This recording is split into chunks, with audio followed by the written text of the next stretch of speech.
Hi, my name is Courtney Miller, and I am presenting to you my action research study entitled Being Supportive of Preschoolers' Social-Emotional Development.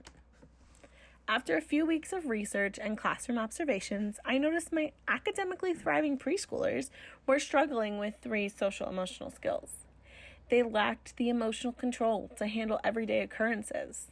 They would often have meltdowns when feeling big emotions or struggling when a behavior or social problem arose. They also struggle with problem solving, which is leading to difficulty with peer relationships. My students' go-to response when they feel wronged is, "You can't come to my house," or "You aren't my best friend anymore." This causes a lot of upset and sadness with the child who is getting told off. Therefore, I wanted to find a way to help my students learn more social emotional skills. After doing the research, I created 3 research questions that I felt like weren't answered in my research and were problems in my classroom. The first one is, how does social-emotional competency affect pre-literacy skills over time? Secondly, what are some ways authentic assessment of social-emotional competency will benefit the student over unauthentic institutional assessment? And lastly, what objects, centers, or student-teacher interactions make a quality, emotionally supportive classroom? After creating my research questions, I set out to find authentic data collection methods that would help guide me to an answer for these questions. Using prior knowledge of developmentally appropriate assessments of young children, I decided upon anecdotal notes, which provide an overview of my classroom throughout the study, student work samples, which could show student growth in literacy skills and social-emotional competency, SocialEmotional Checklist, which were to be done by myself both before and after the study, and my students' parents, which gave me an understanding of their understanding of social-emotional development in their child, and a play-based assessment created using our school-specific curriculum, which helped me to see how my students interact with their peers. I used the SocialEmotional Checklist to see student growth over the duration of the 3-week study. The SocialEmotional Checklist was performed prior to the beginning of the study and after the study was completed. Doing this checklist twice for myself and once for my students' parents gave me a better understanding of my students' social-emotional needs during the pre-assessment, the behavior and parent understanding at home, parent-completed checklist, as well as their growth throughout the study, post-assessment. All of my students' improvement in some format, many of them making large jumps and some of them making small steps. Both kinds of improvement are important to note. It shows that students during the very short study can improve their social-emotional development. I found that when given support, not just by myself, but by my assistant as well, my students gained a lot of social-emotional skills. This is a chart that shows what student support were given.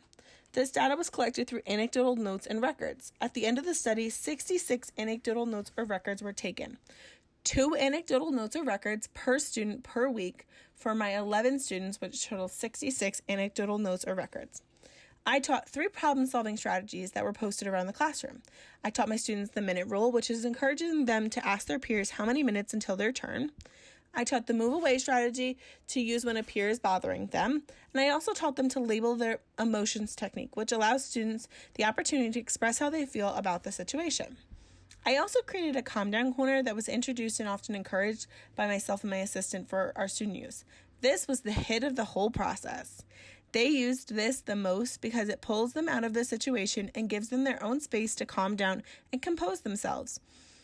At both Calm Down Corner and our morning meeting, I taught my students calm down techniques such as 5 deep breaths, coloring, sensory bottles, and various sensory toys. Lastly, my students know that they can always come to me. I believe that any good early childhood educator wants their students to have that kind of trust with them. They can come to me with a problem or when they're feeling those big emotions. Stakeholders are important.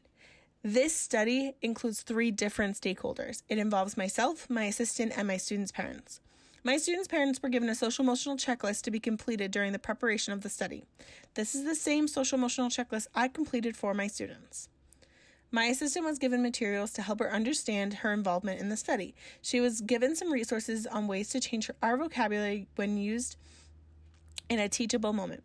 She also encourages students to use the calm down corner and calm down techniques, and she was also helpful during teachable moments encouraging the students.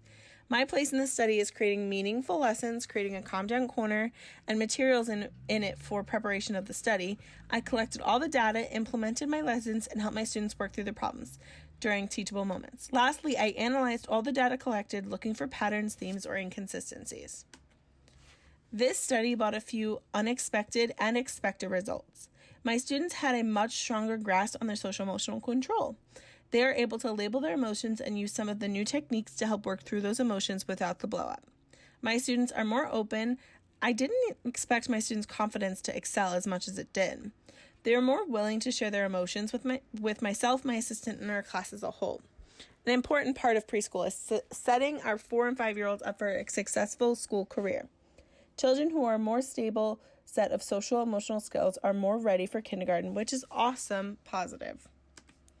Thank you so much for listening. I know it can often be seen that social emotional development isn't as important as our academic endeavors, but it is, and these new practices can help any preschool teacher in their classroom have social emotional success.